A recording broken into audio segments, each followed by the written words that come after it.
India TV YouTube channel को subscribe करें और बेल आइकन दबाएं। नमस्कार, मैं हूं सौरभ शर्मा। G7 समिट के आउटरीच सेशन के आखिरी दिन नरेंद्र मोदी लीड स्पीकर रहे। ब्रिटेन के प्रधानमंत्री बोरिस जॉनसन ने नरेंद्र मोदी को बाइंडिंग फोर्स यानी जोड़ने वाली ताकत कहा। दुनिया के सबसे इंपॉर्टेंट मंच पर मोदी की कैसे तारीफ की गई, यह हम आपको 15 मिनट बाद दिखाएंगे। उससे पहले पड़ोसी देश पाकिस्तान की एक रिपोर्ट आपको दिखाते हैं। पाकिस्तान पिछले 2 दिनों से 370 वाला टेप क्यों बजा रहा है और राहुल गांधी में इमरान खान को फ्यूचर क्यों दिखता है, इस रिपोर्ट से समझिए।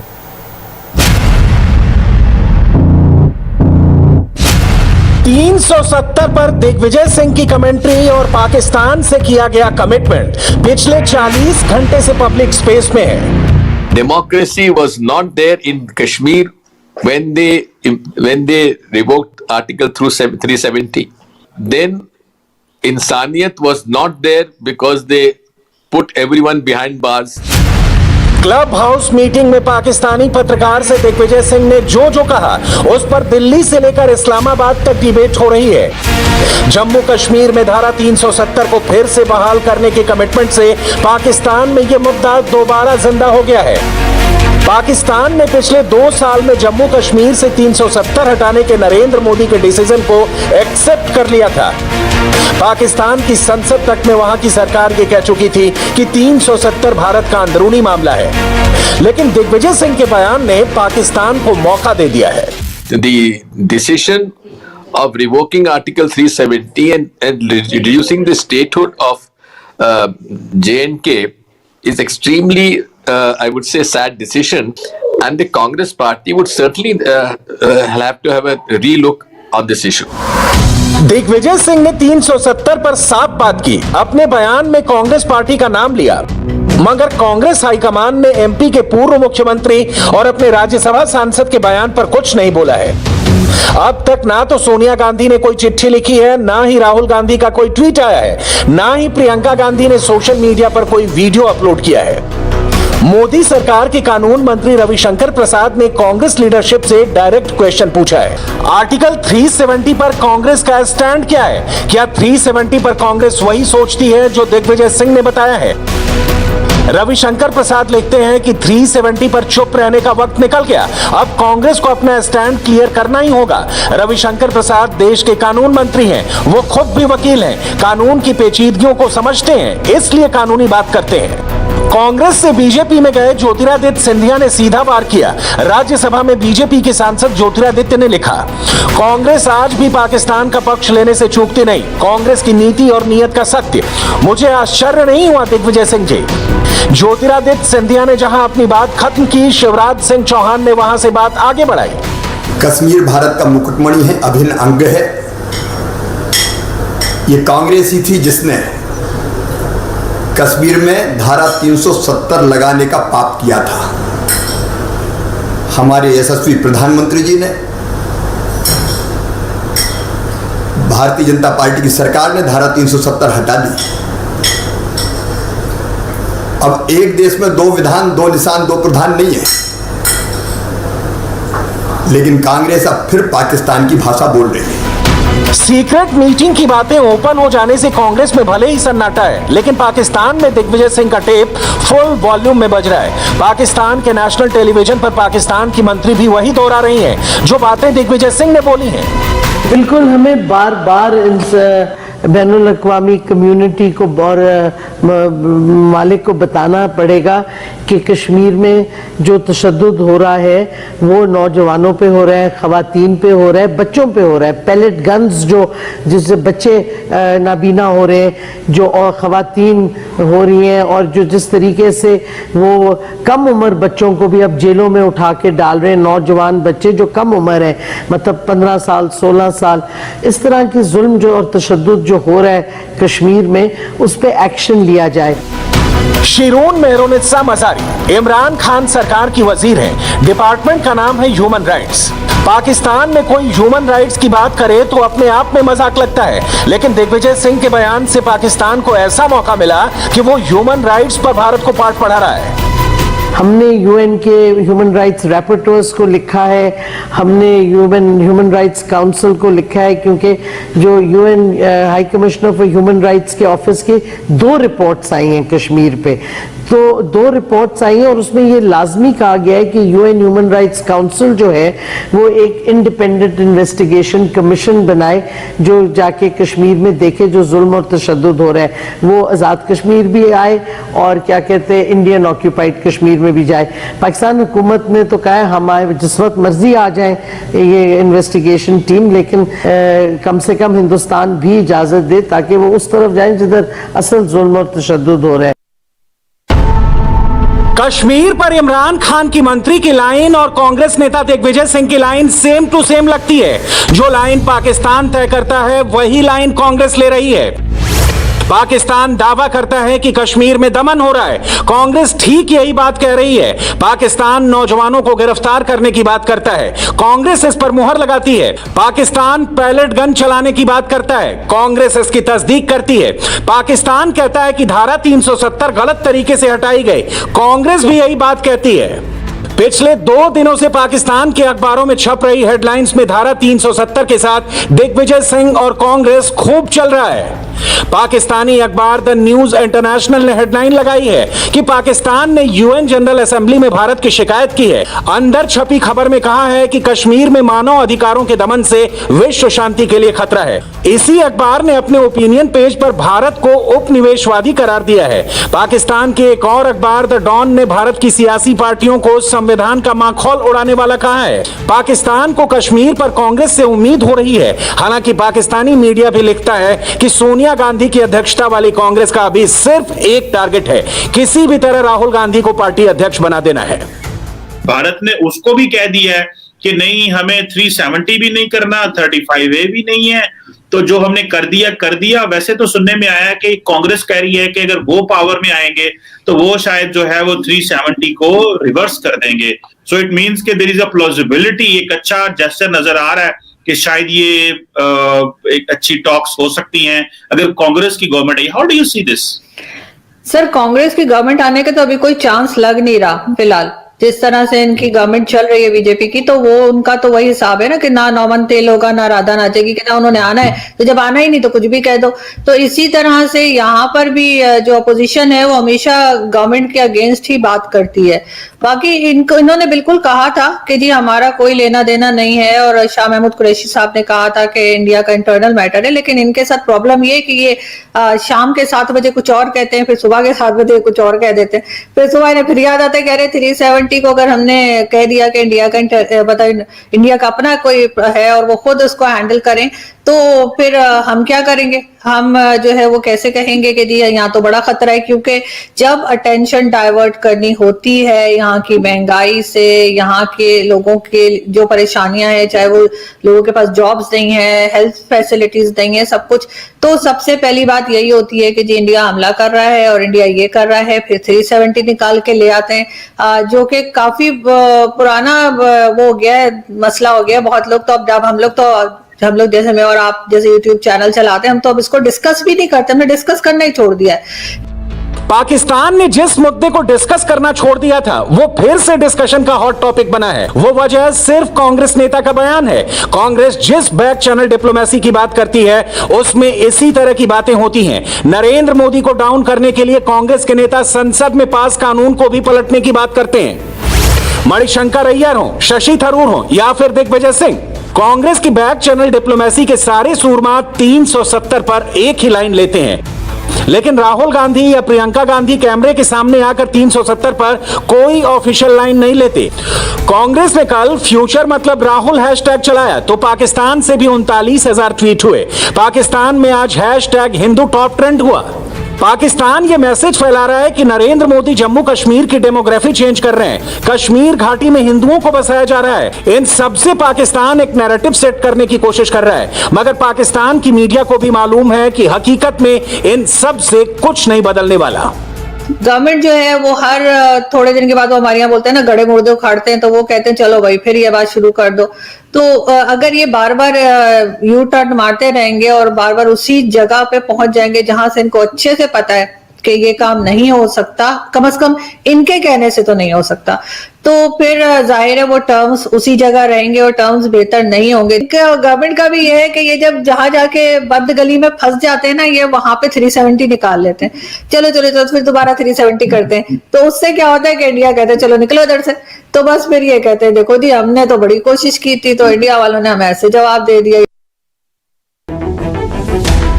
पाकिस्तान भी जानता है कि नरेंद्र मोदी की सरकार अपने किसी फैसले से यू टर्न नहीं मारती।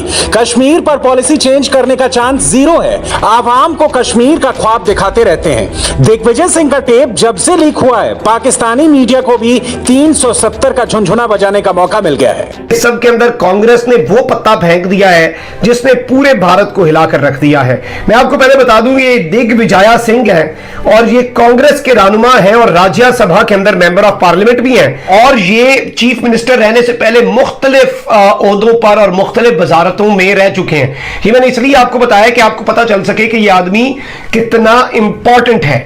अब जो खबर सामने आई है जिसने पूरे भारत को भी हिलाकर रख दिया है, वो ये है कि दिग्विजय सिंह जो है, इन्होंने कहा है कि Congress will have relook at article 370 revocation, BJP hits out. इन्होंने ये ऐलान किया है कि कांग्रेस जब इख्तियार में आएगी तो वो आर्टिकल 370 जो है उसे रिवोक करने का जो बीजेपी का फैसला था उसे रीलुक करेगी, उसे रिव्यू करेगी, उस पर नजरेसानी करेगी। दिन की एक और ब्रेकिंग न्यूज ये है कि G7 समिट में नरेंद्र मोदी के नाम का डंका बज रहा है। मोदी ने G7 समिट के आउटरीच सेशन में वन अर्थ वन हेल्थ का मंत्र दिया, तो जर्मनी की चांसलर एंजेला मार्केल ने मोदी का सपोर्ट किया। फ्रांस के राष्ट्रपति इमैनुअल मैक्रो ने भारत को वैक्सीन बनाने के कच्चे माल की सप्लाई फ्री करने का सपोर्ट किया है। अमेरिका और ऑस्ट्रेलिया भी भारत के साथ खड़े हैं। इससे सबसे ज्यादा जलन पाकिस्तान को हो रही है। सीपैक से हम कैसे दस्तबरदार हो सकते हैं? कैसे दस्तबरदार हो सकते हैं? उसमें इतनी इन्वेस्टमेंट हो चुकी है, इतना हम आगे जा चुके हैं। वो आप इंडिया की तजवीराती हलीफ हैं, स्ट्रेटेजिक पार्टनर है। चीन हमारा स्ट्रेटेजिक पार्टनर है। कैसे मुश्किल वक्त में हम उससे कैसे अलग हो सकते? किसी बिल्कुल ही बचकाना बात है। चाइना उस वक्त हमारे काम आया जब हमें अशद जरूरत थी, उस वक्त हमेशा हमारे काम आया। इसलिए कि तेवर बदले हुए हैं। डिप्लॉयमेंट की है आजाद कश्मीर के बॉर्डर पे 8000 बंकर बनाए, 8000 बंकर बनाए, आर्मी मूव की है। उधर बिपिन रावत ने कहा है कि खतरा बड़ा चीन है और हमारी पूरी कोशिश है कि किसी तरह डिसएंगेजमेंट हो जाए, एक दूसरे से फासले पर हो, मफाहमत हो जाए, अंडरस्टैंडिंग हो जाए। बड़ा खतरा वो है।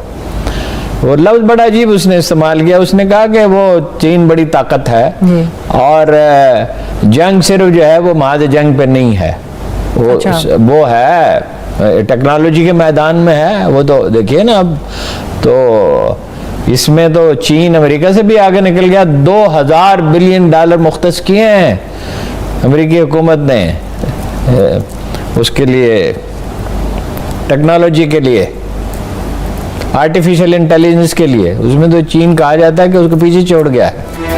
पाकिस्तान में नया बजट पेश किया गया है। बजट की एक हेडलाइन देखें तो पाकिस्तान को IMF से भीख मांगना पड़ रहा है। पाकिस्तान की दूसरी हेडलाइन सिंध में संवैधानिक संकट को लेकर है। इमरान खान की कहीं नहीं चल रही, ना विपक्ष उनके सुनता है, ना आवाम भरोसा करती है, ना आर्मी रोज रोज सपोर्ट करने आती है। महंगाई और महामारी जैसे मसलों से ध्यान भटकाने के लिए पाकिस्तान को बार बार 370 की याद आती है। दुनिया में हिंदुस्तान के बढ़ते वर्चस्व से सिर्फ पाकिस्तान परेशान नहीं है, बल्कि चीन भी बुरी तरह तिलमिला रहा है, क्योंकि चीन को अब भारत ही रोकेगा। G7 में आज प्रधानमंत्री नरेंद्र मोदी ने 2 सेशन संबोधित किए। जब प्रधानमंत्री मोदी बोल रहे थे तो अमेरिकी राष्ट्रपति बाइडेन से लेकर जर्मनी की चांसलर एंजेला मर्केल भी बड़े ध्यान से सुन रहे थे।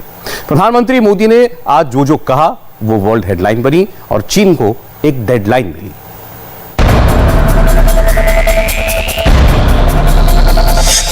ब्रिटेन के प्रधानमंत्री बोरिस जॉनसन के सामने स्क्रीन पर हिंदुस्तान के प्रधानमंत्री नरेंद्र मोदी,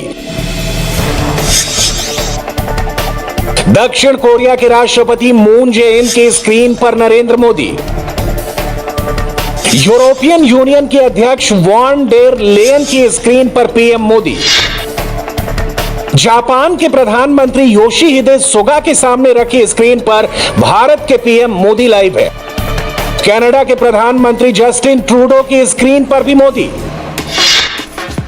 और अमेरिकी राष्ट्रपति जो बाइडेन से भी पीएम मोदी लाइव जुड़े। यह दुनिया का सबसे शक्तिशाली ग्रुप G7 है। यह ग्रुप विश्व की तकदीर और तस्वीर तय करने की ताकत रखता है। G7 में भारत को स्पेशल इनवाइट किया गया है, लेकिन कोरोना की वजह से पीएम मोदी बैठक के लिए खुद नहीं गए, हालांकि वो वर्चुअली G7 में शरीक हुए। प्रधानमंत्री मोदी ने G7 में 3 सेशन को संबोधित किया। 12 जून को पीएम मोदी ने G7 को वन अर्थ वन हेल्थ का मंत्र दिया। 13 जून को भी मोदी ने 2 सेशन में स्पीच दी। पहला सेशन दोपहर 1:30 बजे था और दूसरा करीब 4:30 बजे। G7 की मेजबानी ब्रिटेन कर रहा है। सम्मेलन 2021 के होस्ट ब्रिटेन के पीएम बोरिस जॉनसन हैं।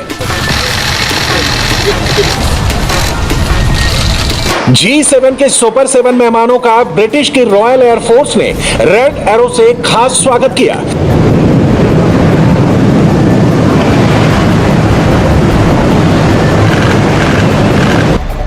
G7 की बैठक में उसके 7 सदस्य America, Britain, Japan, France, Italy, Germany और कनाडा शामिल हैं, जबकि ब्रिटेन ने भारत, दक्षिण कोरिया और ऑस्ट्रेलिया को स्पेशल आमंत्रण दिया है। G7 की बैठक में यूरोपीय यूनियन भी मौजूद है। जब G7 की मीटिंग शुरू हुई तो वहां पर भारत के प्रधानमंत्री नरेंद्र मोदी को छोड़कर हर सदस्य मौजूद था। बोरिस जॉनसन ने सबका इंट्रोडक्शन करवाया। Some pretty spectacular weather with them, Prime Minister Modi who's joining us, remembering Prime Minister Morrison, President Moon. Boris Johnson और जो बाइडेन के बीच साउथ अफ्रीकन प्रेसिडेंट को लेकर हल्का फुल्का मजाक भी हुआ।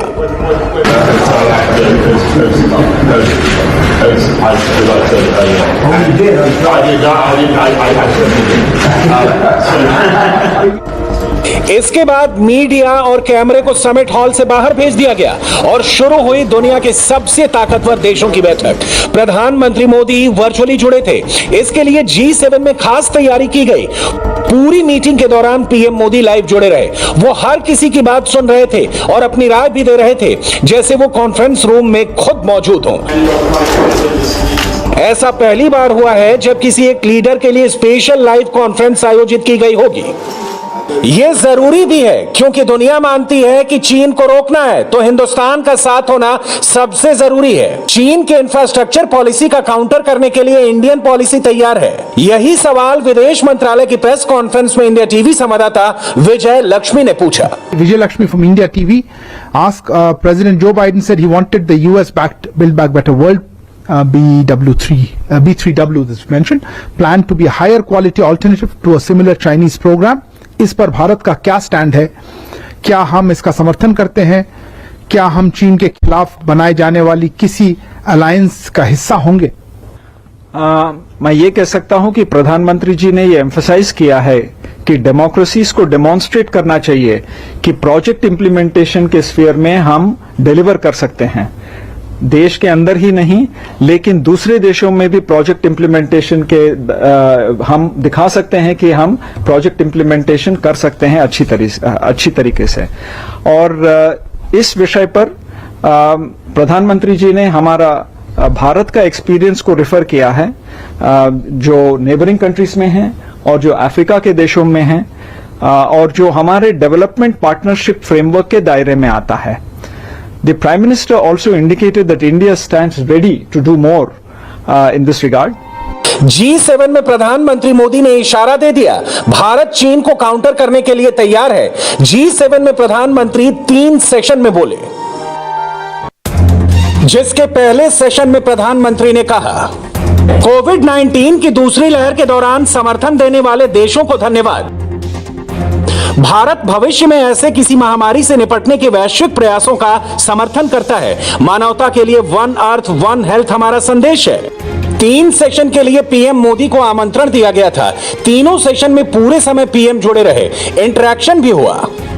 G7 बैठक के दूसरे दिन पीएम ने 2 सत्रों में हिस्सा लिया। पहला सत्र था building back together, open economy, open society. एक तरह से इस सेशन में PM Modi lead spokes person यानी कि मुख्य वक्ता थे। पीएम ने अपने भाषण में लोकतांत्रिक मूल्यों पर जोर देते हुए कहा कि समय की जरूरत है कि मल्टीलैटरल सिस्टम यानी कि सामूहिकता के आधार पर आगे बढ़ा जाए। पीएम ने कहा कि दुनिया के सभी लोकतांत्रिक देश अगर एक साथ मिलकर आगे बढ़ें तो दुनिया की समस्याओं पर बहुत हद तक काबू पाया जा सकता है। पीएम ने डिजिटलीकरण और सप्लाई चेन को लेकर भी अपनी बात कही। आज जिस दूसरे सत्र में पीएम ने हिस्सा लिया वो था building back greener climate and nature. France के राष्ट्रपति मैक्रो ने भारत के क्लाइमेट चेंज पर भारत सरकार के अच्छे कामों का जिक्र अपनी स्पीच में किया। इटली के पीएम ने भी भारत की तारीफ की। पहली बार 2003 में भारत G7 समिट का हिस्सा बना था। इसके बाद 2004 से 2009 तक भारत को G7 सम्मेलन में आमंत्रित किया गया। 2019 से हर बार भारत G7 मीटिंग में शामिल है। G7 में भारत के बढ़ते वर्चस्व और कोरोना को लेकर एकजुटता ने चीन की टेंशन जरूर बढ़ा दी है। इस बार G7 समिट में मुख्य मुद्दा कोरोना ही रहा। दुनिया में अब तक कोरोना 17 करोड़ 64 लाख लोगों को शिकार बना चुका है, जिसमें 38 लाख लोगों की जान जा चुकी है। कोरोना कैसे फैला, कहां से फैला, कोरोना चीन की साजिश है या चाइनीज लैब की गलती, इसका सच हर कोई जानना चाहता है, G7 के देश भी।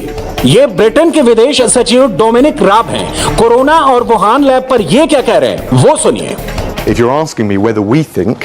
अगर आप मुझसे जानना चाहते हैं कि कोरोना किसी लैब से निकला है, तो जो जानकारी हमारे पास अभी तक है उसके मुताबिक नहीं। लेकिन हमारे पास अभी कोरोना से जुड़े हर सवाल का जवाब नहीं है। इसलिए हम चाहते हैं कि चीन जाकर इसकी पूरी जांच की जाए ताकि सच दुनिया के सामने आ सके। अगर बैलेंस बात कहें तो हमें नहीं लगता कि कोरोना किसी लैब से निकला है। हमको लगता है ये वायरस जानवर से इंसान में आया है। ब्रिटेन ने लैब चोरी को सिरे से नकारा नहीं और चीन जाकर इसकी जांच करने की मांग की। ये मांग इसलिए जरूरी है क्योंकि चीन ने 1 साल तक किसी भी तरह की जांच में सहयोग नहीं किया। जब WHO की टीम वहां पहुंची भी तो उनको वही दिखाया गया जो चीन दिखाना चाहता था। लेकिन जब से जो बाइडेन ने कोरोना की जन कुंडली पर सबसे बड़ी जांच के आदेश दिए हैं, तब से चीन की हवाइयां उड़ी हुई हैं। G7 समिट में भी जो बाइडेन ने पश्चिमी देशों को चीन के खिलाफ एक समूह बनाने की अपील की है ताकि चीन के बढ़ते प्रभाव को रोका जा सके और कोरोना का सच पता चले, जिसका असर भी नजर आने लगा है। WHO, जिसको डोनाल्ड ट्रंप चीन की कठपुतली तक कह चुके हैं, वो G7 के दबाव के सामने झुकने लगा है। WHO ने चीन से कोविड-19 की उत्पत्ति की चल रही जांच में सहयोग करने को कहा है। WHO के महानिदेशक डॉक्टर टेड्रोस ने कहा है, जैसा कि आप सब जानते हैं कि हमें इस वायरस की शुरुआत को समझने या जानने के लिए पारदर्शिता की आवश्यकता है और इसलिए हमें चाइनीज पक्ष से सहयोग चाहिए। इससे पहले रिपोर्ट जारी होने के बाद डेटा साझा करने में कठिनाइयां थी, खासकर रॉ डेटा में। ये वही डॉक्टर टेड्रोस हैं जो बार बार चीन को कोरोना वायरस के इल्जामों से बचाते आए हैं, लेकिन अब इनको भी झुकना पड़ा। इसकी बड़ी वजह अमेरिकी राष्ट्रपति जो बाइडेन की विदेश नीति है। बाइडेन चीन को सबक सिखाना चाहते हैं, लेकिन वो डोनाल्ड ट्रंप की तरह अकेले चीन से नहीं भिड़ेंगे, बल्कि वो अमेरिका और यूरोप को चीन के खिलाफ एक टीम की तरह खड़ा करना चाहते हैं। इसके लिए टूटे हुए रिश्तों को फिर से जोड़ा जा रहा है। हमारे पास अभी 2 दिन हैं। मुझे राष्ट्रपति मैक्रो के साथ कुछ वक्त बिताने का मौका मिला। इस दौरान मैं उनको जान पाया। हमारे पास ऐसा कुछ है जिस पर हम फिर चर्चा करेंगे, लेकिन अभी सब कुछ सही चल रहा है। अमेरिका भी साथ है, हम एक ही पेज पर हैं।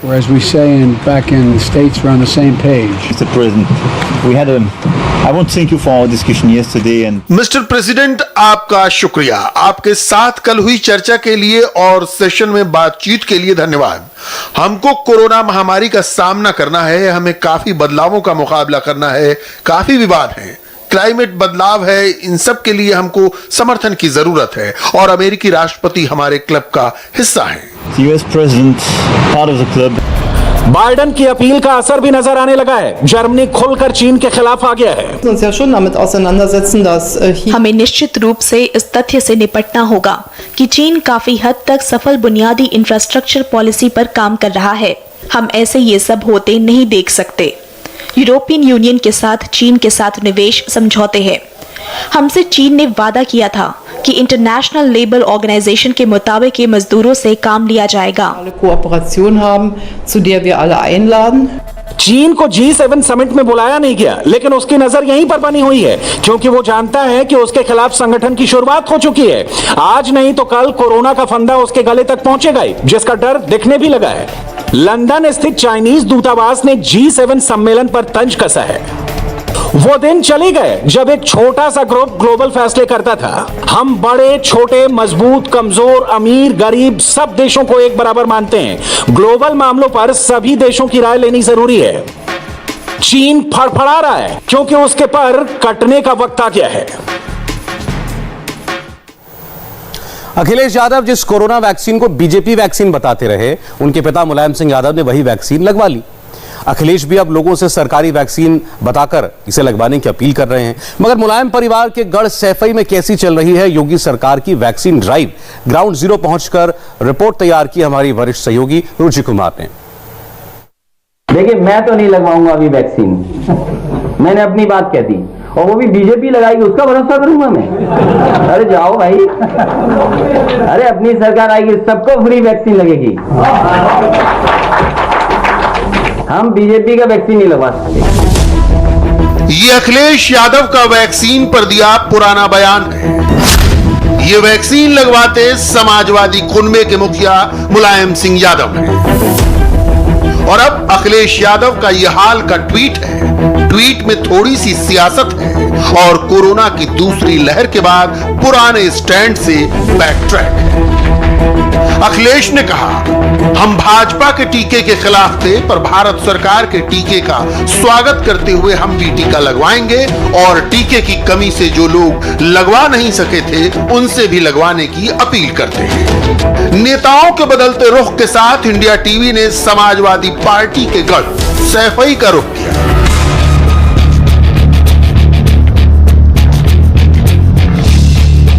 वैक्सीन पर समाजवादी परिवार का रुख तो बदला, मगर जनता का रुख क्या है जानना दिलचस्प है। गांव में घुसते ही रुचि कुमार को एक सज्जन मिले जिन्हें टीके के नाम से ही चढ़ थी। आप नहीं लगवाएंगे? नहीं लगवाएंगे। क्यों नहीं लगा, हमें मानने नहीं, कोई वजह होगी ना लगवाने हमें, कोई वजह होगी। तुम जाओ भैया, हाथ जोड़े तुम जाओ। मुलायम सिंह जी ने भी लगवा लिया? अरे नहीं, जाओ कभी नहीं लगवाएंगे? जाओ जाओ जाओ। कितने नशे थे? हाँ, ये टीके पी के परमात्मा जब मारेगा तो तुम क्या बना कर सकते? हाथ रोक लियो, जैसे हाथ जो तो तुम जाओ मोहम्मद। कल यहाँ कैंप लगेगा टीका लगाने का। अरे भैया लगे तो लगवा, जो कोई मर्जी हो तो लगवा, हमें तो जो थोड़ा का क्यों नहीं लगवाओ। नाम क्या आपका? अब तुम्हें का नाम से लेने देने, तुम अपने जाओ। टीका नहीं लगवाएंगे आप? अरे तुम कि कोरोना से अगर बचना है तो हमें कोरोना से मरना है। हाँ, कहाँ है कोरोना? दिखा तुम्हें कहूँ, मैं कोरोना जानता हूँ, तुम लोग नहीं जानते। और बताओ, एक एक ठाड़ो कदम बता देंगे इसे कोरोना है। जो टीके लग रहे हैं वो इतने लोगों को लग चुके हैं, देश में 23 करोड़ लोगों को। अरे तुम कहा, तुम हमसे बात करे, तुम भैया हाथ जो तुम जाओ। टीका नहीं लगवाएंगे? नहीं लगवाएंगे। योगी सरकार के अधिकारी गांव-गांव में जागरूकता अभियान चला रहे हैं। वैक्सीनेशन से पहले चौपाल बुलाई जा रही है। चौपाल में ऐसे लोग भी मिले जिन पर नेताजी के टीका लगवाने का असर है। जैसा कि आपको पहले से प्रोग्राम निर्धारित है, कल आपके गांव में कोविड-19 का वैक्सीनेशन का प्रोग्राम है जो 9 बजे से कल साढ़े 6 बजे तक चलेगा। उस वैक्सीनेशन के बारे में आपको हम जो कुछ लोगों के मन में भ्रांतियां हैं और वैक्सीन के क्या फायदे हैं, इसके बारे में आपको जागरूकता के उद्देश्य से आप लोगों को ये बैठक आप लोगों की आयोजित की गई है। देखिए, जैसा कि आपको पता है कि इस महामारी का कोई अभी तक सटीक इलाज नहीं है, पर हमारे वैज्ञानिकों की खोज और उसका नतीजा है कि ये वैक्सीन हमारे समाज को बचाने के लिए, मानव जाति को बचाने के लिए ईजाद हुई और इस वैक्सीन को लगने से व्यक्ति जो है काफी हद तक सुरक्षित हो सकता है कोविड के संक्रमण से। सैफई एक समृद्ध गांव है, लोगों के पास पैसा है। मुलायम सिंह यादव ने वैक्सीन लगवा ली, मगर शुरुआती बयानों का असर यह है कि अब भी लोग सरकारी टीके पर भरोसा नहीं कर रहे। लगाई आपने? नहीं, अभी तक तो नहीं लगाई। नहीं, जानकारी नहीं आती। जानकारी तो लगी है? नहीं, जानकारी तो आती। बहुत से लोग बोलते हैं कि मतलब वो साइड इफेक्ट होता है, जैसे किसी के लीवर में या उसे किसी को शुगर होकर वो बीमार हो तो उसे नहीं लगवानी चाहिए। तो अभी मेरा मतलब ऑपरेशन हुआ था, तो इसलिए उन्होंने बोला कि आपको मतलब दिक्कत है, अभी नहीं लगवाओ। अगर स्वास्थ्य आदमी है तो वो तो लगवाना चाहिए। नहीं अभी नहीं लगवाई। अच्छा, कोई वजह? नहीं वजह कोई नहीं, अभी नहीं लगवाई। आपने क्यों नहीं लगवाई? लगा लेंगे जब आ जाएगी कोई अच्छी कंपनी तब लगवा लेंगे। अभी अच्छी कंपनी सरकारी नहीं लगवाएंगे। सरकारी वैक्सीन में भरोसा नहीं है, सरकारी वैक्सीन में भरोसा नहीं है।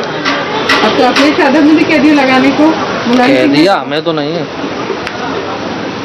उन्होंने कहा था नहीं लगाएंगे, इसलिए नहीं लगवाई। अरे नहीं ऐसा कुछ नहीं। ऐसा कुछ नहीं, जब तक कोई प्राइवेट कंपनी अच्छी वैक्सीन बनाएगी पैसे से लगेगी हम वो लगवा लेंगे, ये सरकारी वैक्सीन नहीं लगवा।